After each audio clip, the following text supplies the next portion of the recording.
ہم جس سماج میں رہتے ہیں، جان ایلیا، یہاں ہر قدم پر یقین و اعتماد کو ٹھیس پہنچتی ہے اور ہر لمحے ایک رشتہ ٹوٹ جاتا ہے۔ پر ہمیں سوچنا چاہیے کہ ایسا کیوں ہے؟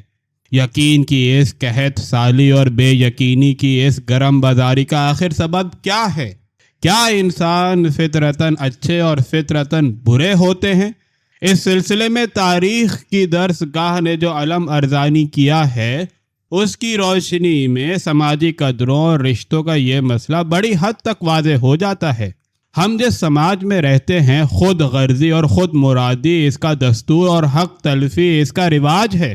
اگر ایک شخص اپنی خوشی کے لیے دوسرے کا دل دکھاتا ہے، اگر ایک آدمی اپنے فائدے کے لیے دوسرے کو دھوکہ دیتا ہے، اگر کسی نے کسی کے ساتھ غداری کی ہے اور ایک گروہ نے دوسروں کا حق مار رکھا ہے، تو یہ سب کچھ اس سماج کی نہاد اور بنیاد کے عین مطابق ہے، جو میدان تیار ہی اس لیے کیا گیا ہے کہ اس میں دوڑنے والے دوسروں کو پیچھے دھکیلتے ہوئے آگے نکل جائیں۔ وہاں جو شخص سلامت روی اختیار کرے گا، وہ اپنا حقیقی کردار ادا نہیں کرے گا۔ اس سماج میں جو آدمی برا نہیں ہے، وہ بے وقوف ہے۔ اب رہے برے ہوشیار، تو ظاہر ہے کہ ان کا کچھ زیادہ قصور نہیں ہے۔ جس شخص سے برائی سرزد ہوتی ہے، وہ اپنی برائی میں تہائی کا ذمہ دار ہے۔ باقی کی ذمہ داری سماج پر ہے، جس کی بنیاد شر پر رکھی گئی ہے۔ یہاں جو کچھ بھی ہوتا ہے، وہی ہونا بھی چاہیے۔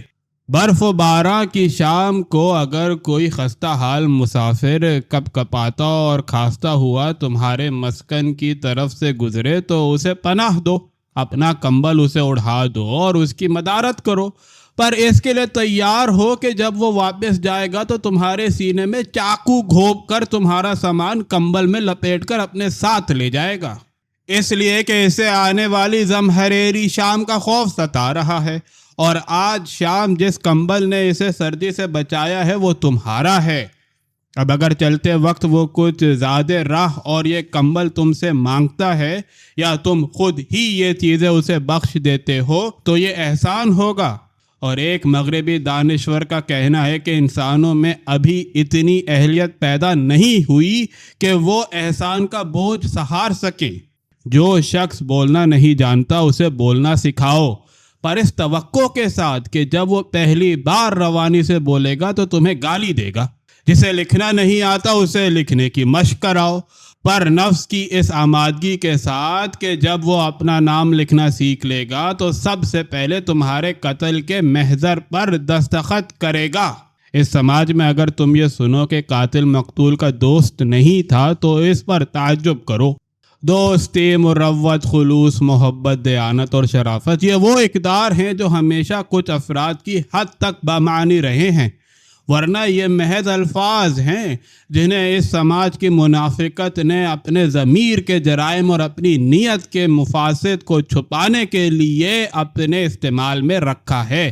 اس سماج میں ہماری دہنی طرف بھی جھوٹ ہے اور بائیں طرف بھی، سامنے بھی اور پیچھے بھی جھوٹ ہی جھوٹ ہے، جس کے سبب یہ جھلاہٹیں ہیں، اور کھوٹ ہی کھوٹ ہے جس کے باعث یہ جھنجھلاہٹیں ہیں۔